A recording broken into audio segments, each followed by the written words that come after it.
자, 다음 댓글입니다. 6일 전에 홍석현님께서 되게 많은 질문을 주셨어요. 감사합니다, 일단은. 첫 번째 질문부터 한번 보겠습니다. 알보몬스 같은 희귀식물 문의종 식물 관련 유튜브를 한 계기. 일단은 이제 제자들의 권유가 제일 컸고요. 또 이제 식물에 대해서 한번 좀 이렇게 뭐 전문적인 영상이나 이런 걸 만들어 보고 싶기도 했어요, 제가. 근데 이제 엄두가 안 났었는데, 사실 주변에서 많이 푸시를 해주고 도움을 주다 보니까 이제 시작을 하게 됐죠. 사실 저희 영상 보면은 이제 전부 4K로 올라가는데, 이게 제가 찾아봤거든요. 식물 관련 영상 중에 4K로 작업해서 올라가는 영상이 몇 개나 될까? 한 2-3 채널 정도뿐이 없더라고요.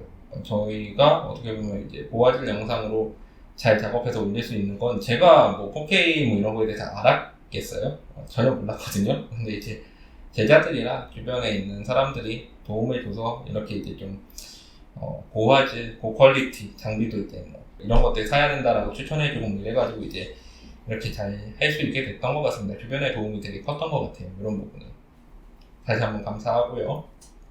그 다음에 이제 두 번째 질문. 이런 무늬종 식물의 매력은 무엇이라고 생각하는지.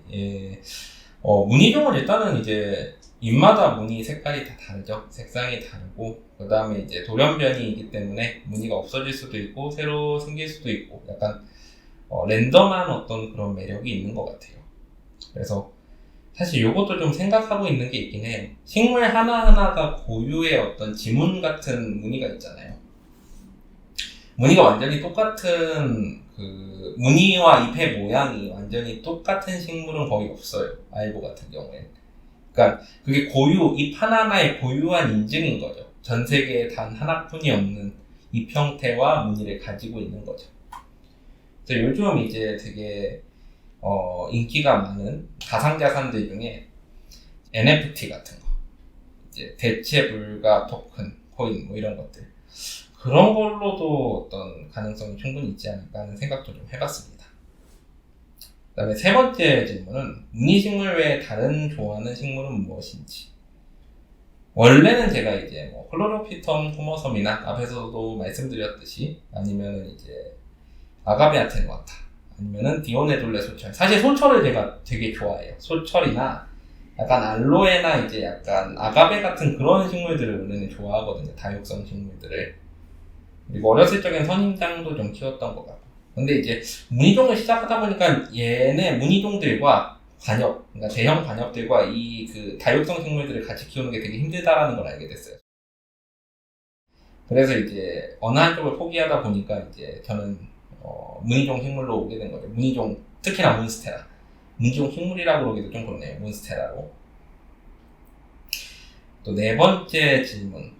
학원 일을 하신다고 하셨는데 나이 어린 학생들도 식물에 관심을 가지는지. 사실 얼마 전에 이제 전 되게 특이했는데 어떤 분이 오셨는데 이제 그 따님과 같이 오셨어요. 고등학생 따님하고. 근데 이제 딸이 너무 관엽식물, 희귀식물을 좋아해가지고 이제 구입하러 오셨다고. 근데 그때 이제 학생이 온 것도 좀 기특하고 그래가지고 이제 이것저것 식물 다른 것도 많이 챙겨주고 했는데 학생들도 나름 이제 요새는 관심을 가진 식물들도 있고, 또 이제 어떻게 보면은 전 세계적인 대세가 그렇잖아요. 플랜테리어, 친환경 이런 쪽으로 가다 보니까 학생들도 식물에 관심이 꽤 많은 것 같아요. 제가 이제 학원 학생들한테 항상 이제 식물의 분양을 많이 해주거든요. 그러다 보니까 저희 학원 다니는 학생들은 대부분 다 식물을 키우는 것 같아요. 본인이 키우는지 부모님이 키우는지 모르겠지만. 자, 그래서 뭐 학생들도 식물에 관심을 가진 학생들이 꽤 많다라고 볼 수 있을 것 같아요. 많은 질문 주셔서 다시 한번 감사드리고요. 이제 다음 질문으로 넘어가 보겠습니다.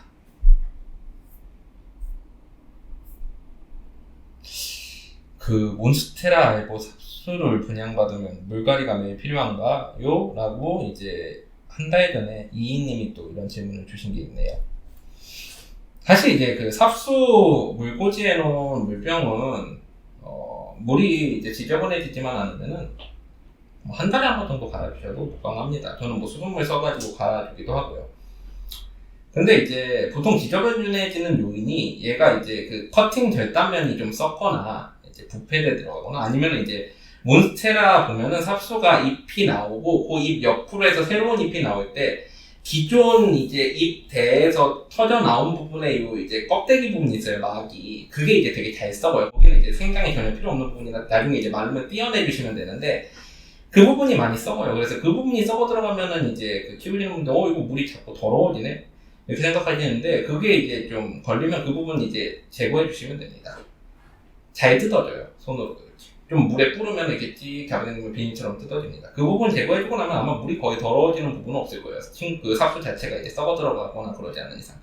정말 그래도 더러워지면 그 문제가 있는 거고, 아니면 삽수 자체 뿌리 자체가 이제 흙에 들어가 있었던 거를 물에 넣은 경우. 그런 경우는 이제 그 흙에 들어가 있던 뿌리는 녹아버립니다, 거기까지가.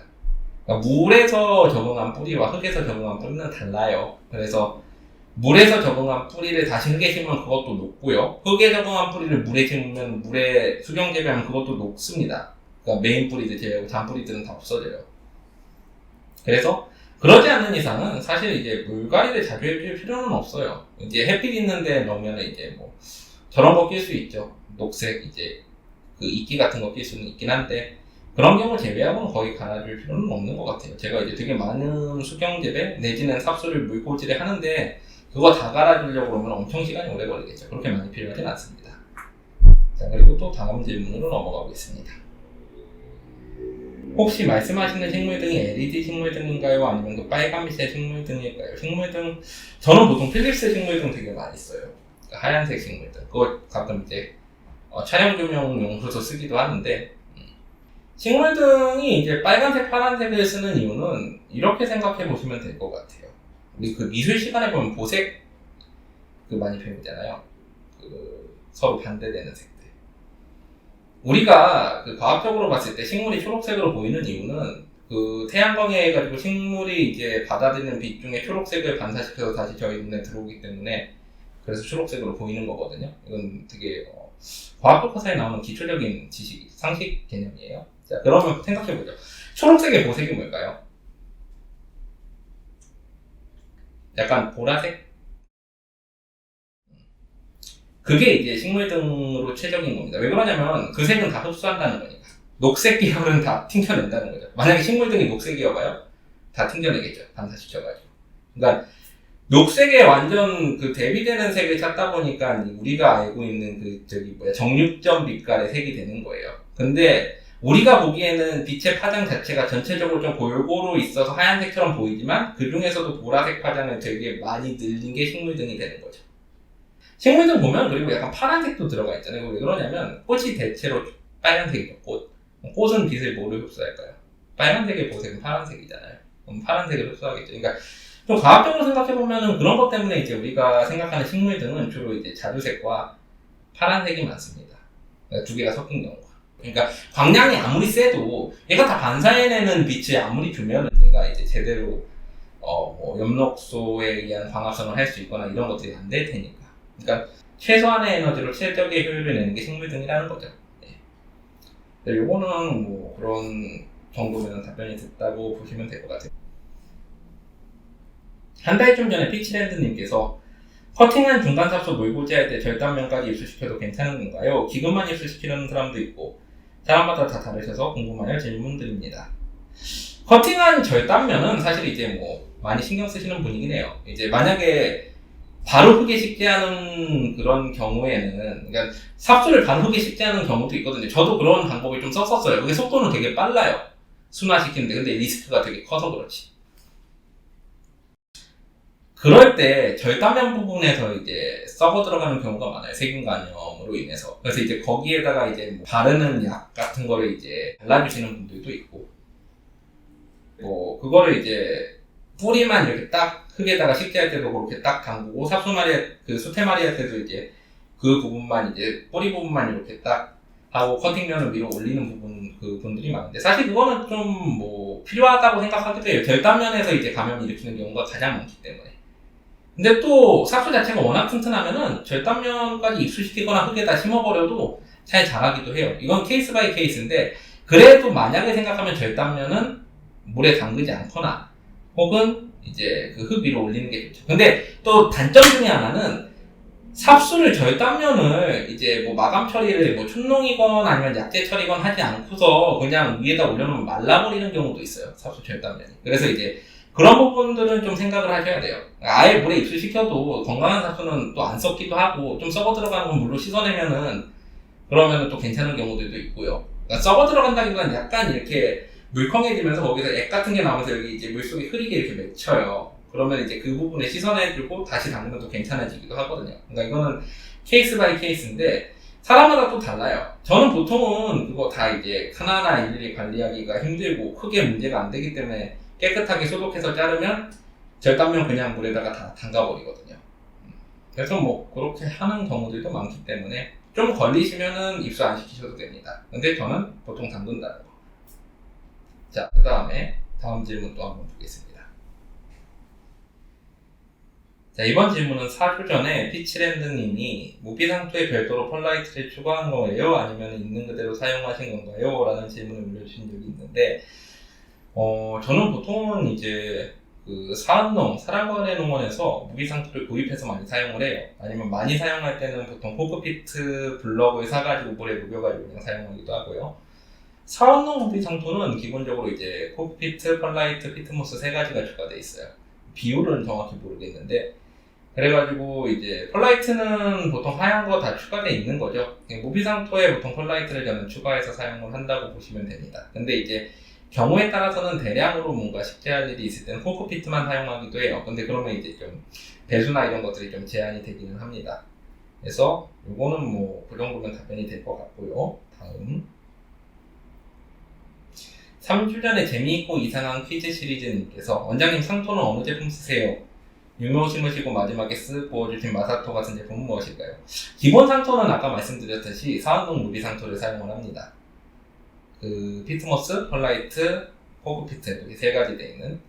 그리고 마지막에 붙는 건 제가 코스코에서 아이리스 입상 배양토, 뭐 골든 입상 배양토라고 나와 있기도 한데 그거를 이제 주로 많이 사용을 해요. 그게 이제 비료기가 되게 세고 그 다음에 이제 그 입자가 되게 크거든요. 입자가 크기 때문에 그거를 위에 이제 멀칭을 해주면 화분재 윗부분에 덮어주면은 물을 줄 때 흙이 파이지가 않아요. 일반적인 무비 상토들은 입자가 되게 작기 때문에 물을 주면 그 부분이 이제 되게 많이 파이고 유실되는데 아이리스 입상배양토 같은 이제 입상배양토들은 위에 이제 멀칭을 해주면은 물을 부어도 거기가 이제 쓸려나가지 않습니다. 입자가 되게 크기 때문에.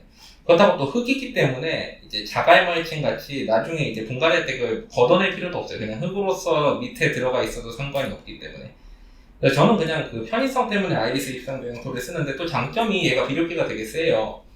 보면은 이제 입상배양토에 질석 같은 것도 이렇게 되게 갈아서 미세하게 들어가 있거든요. 그래서 물을 부어주면 위에 있던 이제 비료 성분이 아래로 이제 사사히 녹아듭니다. 그래서 비료를 주는 효과도 어느 정도 있어요. 전 알보를 따로 비료를 주지 않는 이유가 일단은 무늬 상실 위험성도 있지만 또 그 위에 멀칭해주는 아이리스 입상배양토 때문에 어느 정도 은은하게 계속 이제 비료를 머금고 있거든요, 흙들이. 그래서 그 정도 비료기는 사실 식물이 성장하는 데 도움도 줄 뿐더러 무늬 상실에 크게 영향을 주지 않기 때문에 오히려 저희 이제 멀칭 해놔도 보면은 고스트가 더 문제가 되지 무늬가 사라지는 경우가 거의 없어요.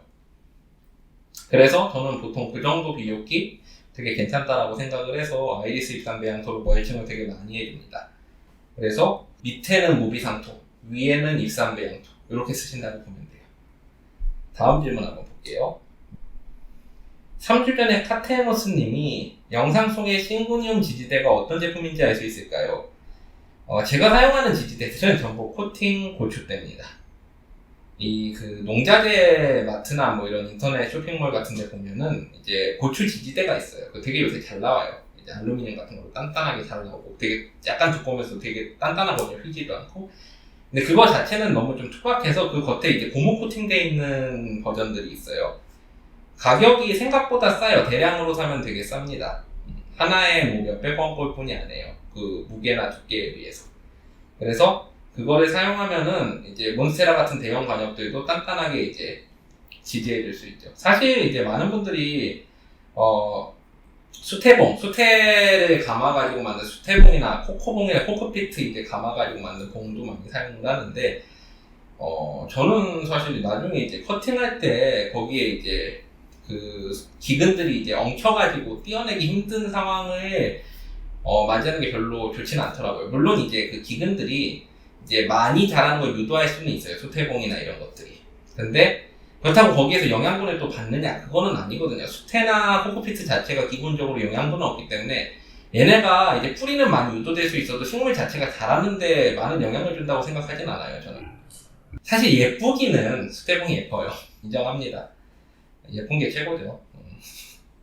저도 사실은 이제 뭐 학원도 실용성보다 예쁜 거 위주로 가다 보니까 이 상황까지 오긴 했지만.